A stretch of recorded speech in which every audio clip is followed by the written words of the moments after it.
Stop counting your steps. Seriously, put the pedometer down. Ignore the ring on your smartwatch.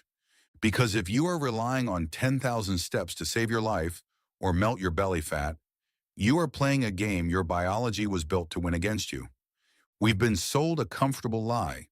The lie is that movement equals progress. The lie is that a calorie burned wandering through a grocery store is equal to a calorie burned with purpose. It isn't. The human body is the most efficient survival machine on Earth. It's designed to conserve energy, not waste it. When you walk the way most people do, distracted, slouched, and slow, your body shifts into efficiency mode. It burns almost nothing. It guards your fat stores like a vault. But there's a back door, a specific metabolic state where the body is forced to unlock that vault. Today, we're not just talking about walking. We're talking about metabolic flux. We're dismantling the 10,000-step myth and replacing it with a protocol built on mitochondrial density and lipid oxidation. If you've been putting in the miles and seeing no change in the mirror, this is the manual you never got. Welcome back. If you're ready to stop moving blindly and start training your biology, hit subscribe to Real Science Maverick and turn on notifications. We don't chase trends here. We follow science. Let's begin. To understand why your daily walk isn't working, you need to understand the hybrid engine concept. Your body is a dual fuel system.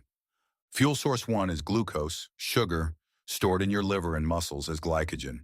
It's cheap, fast, and built for emergencies. Think rocket fuel. You use it to sprint or escape danger.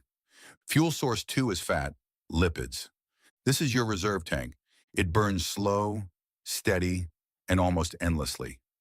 Even a lean person carries enough fat to fuel movement for days. Here's the problem. Most people live stuck in sugar mode, even during exercise.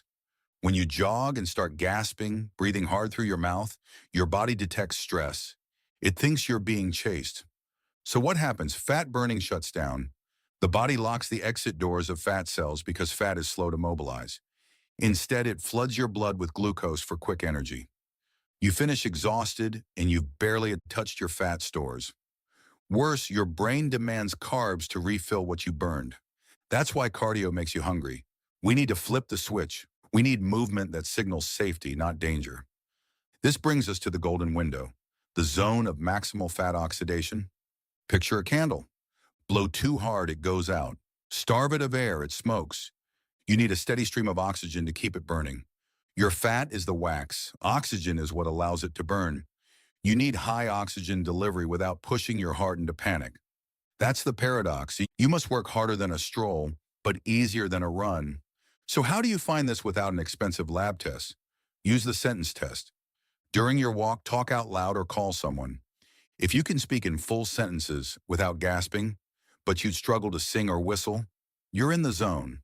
If you can whistle, you're too slow. If you can't finish a sentence, you're too fast. You want the edge of discomfort. Heat builds in your body. Breathing deepens, but stays controlled. This sends a signal to your mitochondria. We need energy, but we are safe. That safety signal unlocks fat burning.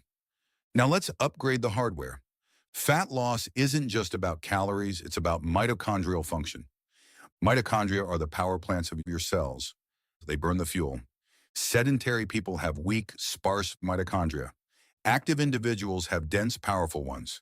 Here's the advantage. Low-intensity, steady-state walking in this zone triggers mitochondrial biogenesis. You literally build more energy factories by walking correctly for 45 to 60 minutes. You're not just burning calories, you're building an engine.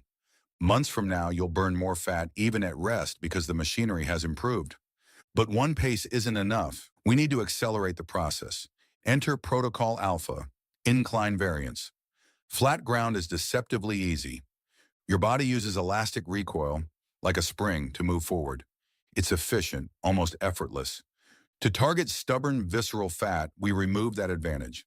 Add an incline, 10 to 12%. Walking uphill eliminates the braking effect of flat ground.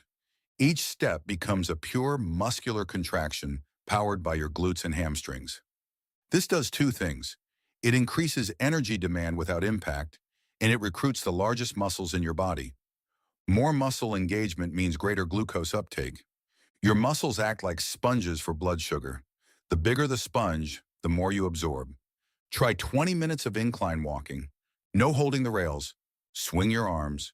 Drive through your heels. You'll sweat more in 20 minutes than an hour on flat ground without spiking stress hormones. Now let's talk chemistry, the caffeine-cortisol axis. Should you walk fasted or fed? For fat loss, fasted has an edge, if done correctly. In the morning, insulin is low. That opens the door for fat burning. Eat first, and insulin closes that door. Here's the protocol.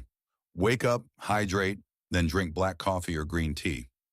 Caffeine increases free fatty acids in the bloodstream.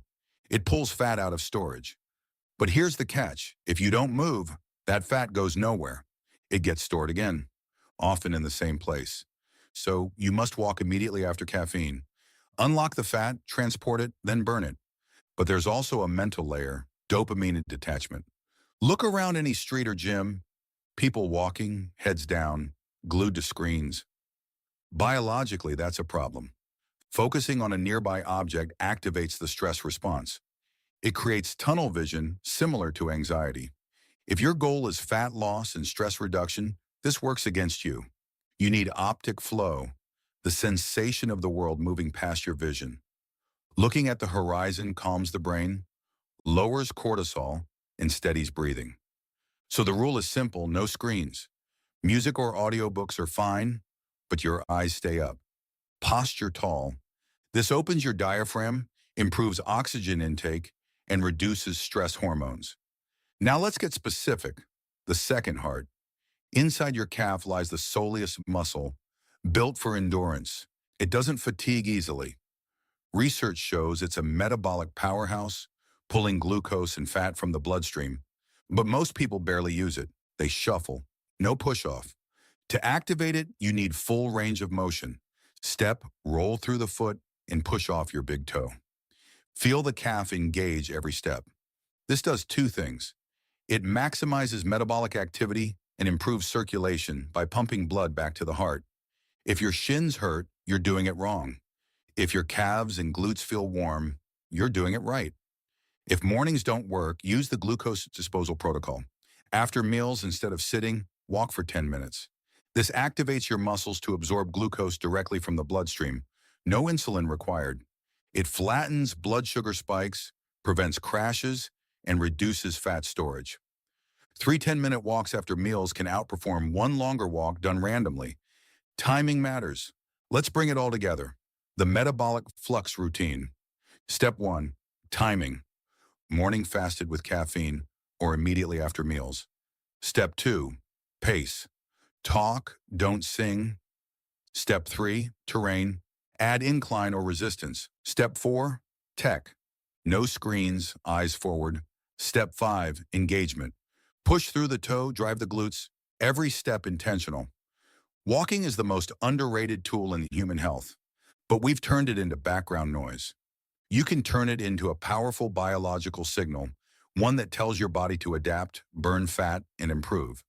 But only if you do it with intent. Don't just walk to arrive, walk to transform. If you got value from this, hit like. It tells the algorithm people want real science. And drop a comment. Do you walk in the morning or at night? And be honest. Have you been holding the rails? Let's talk below.